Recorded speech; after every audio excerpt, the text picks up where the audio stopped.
Subject تو حسن نثار صاحب کا ہے. آئی ایم شیور کہ وہ اس پہ تفصیل سے روشنی ڈالیں گے, ہم سب کو بھی گائیڈ کریں گے. دیکھیے میرا خیال ہے کہ صحیح اور غلط. بابر ستار صاحب, ہم 20-22 کروڑ میں سے اگر 12 یا 14 لوگوں کو نکال کے پاکستان کی نمائندگی دی جاتی ہے تو کیا وہ بچ نہیں سکتے ان تمام چیزوں سے؟ جب آپ کو باقاعدہ لیکچرز دیے جائیں, بتایا جائے, یہ بھی نشاندہی ہو جائے کہ کس طرح کے لوگ یہاں باہر موجود ہیں, پھر بھی یہ کرکٹرز نہیں بچ سکتے. نہیں عائشہ, اس کا تعلیم کے ساتھ قطعاً کوئی تعلق نہیں ہے. دیکھیے بے ایمانی کا تعلیم کے ساتھ کیا تعلق ہے؟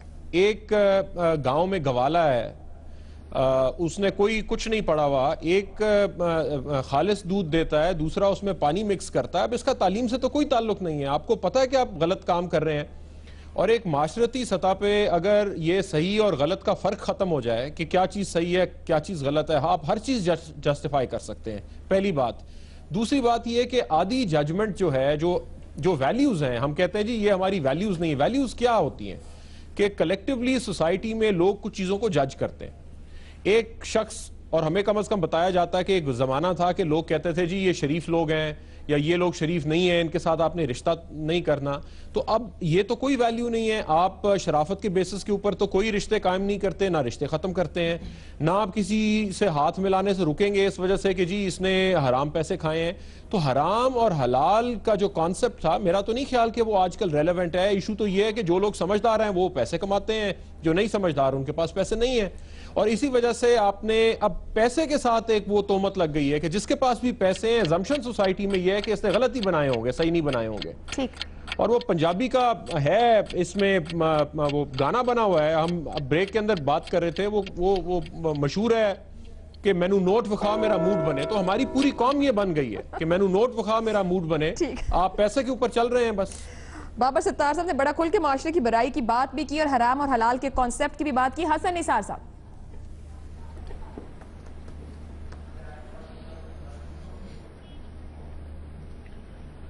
پہلی بات تو یہ میں عرض کروں گا کہ دیکھیں نعوذ باللہ امریکہ میں ڈالر خدا کی سی حیثیت رکھتا ہے. یعنی ہمارے معاشرے میں شاید روپے کی وہ قدر اور قیمت نہیں ہے. ہوس زر کے حوالے سے بات کر رہا ہوں. لیکن وہاں اگر آپ کہیں کسی امریکن کو کہ آؤ دودھ میں پانی ملاتے ہیں, جعلی دوا, تھپڑ مارے گا آپ کے منہ پہ. یہ بنیادی طور پہ ایک بات سمجھنے کی ہے.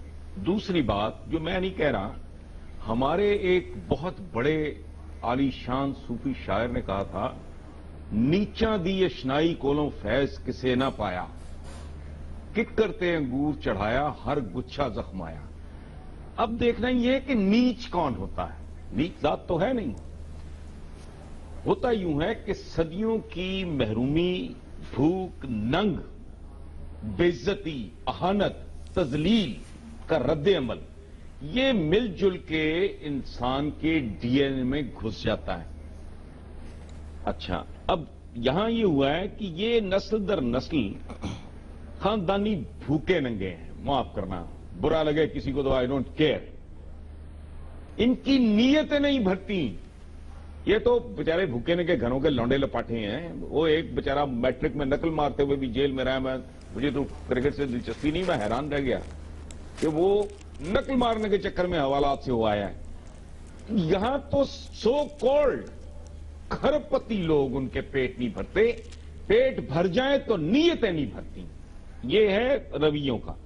آپ اپنے تقریبات میں دیکھیں, متمول ترین لوگ ایسے جیسے بھوکے جانور کی زنجیر کھل گئی ہے, جن کے گھروں میں کسی شے کی کمی نہیں. تو یہ بنیادی طور پہ صدیوں کی بھوک ہے. اور ایک بات میں آپ کو عرض کروں, یہ جو میں چیختا رہتا ہوں نا, اخلاقیات اخلاقیات اخلاقیات ہوا میں تسخیر نہیں ہوتی, نہ تعمیر ہوتی ہیں. ہمارے بزرگ کہا کرتے تھے کہ علم, تمول یعنی ایفلوئنس, اور تمیز 3 نسلوں کے بعد سر اٹھانا شروع کرتی ہے.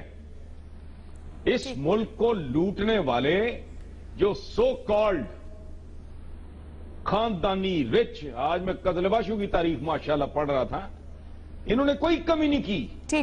ان کے پاس کسی شے کی کمی نہیں, لیکن وہ پرانی صدیوں پرانی کمیاں پوری ہونے میں نہیں آ رہی. So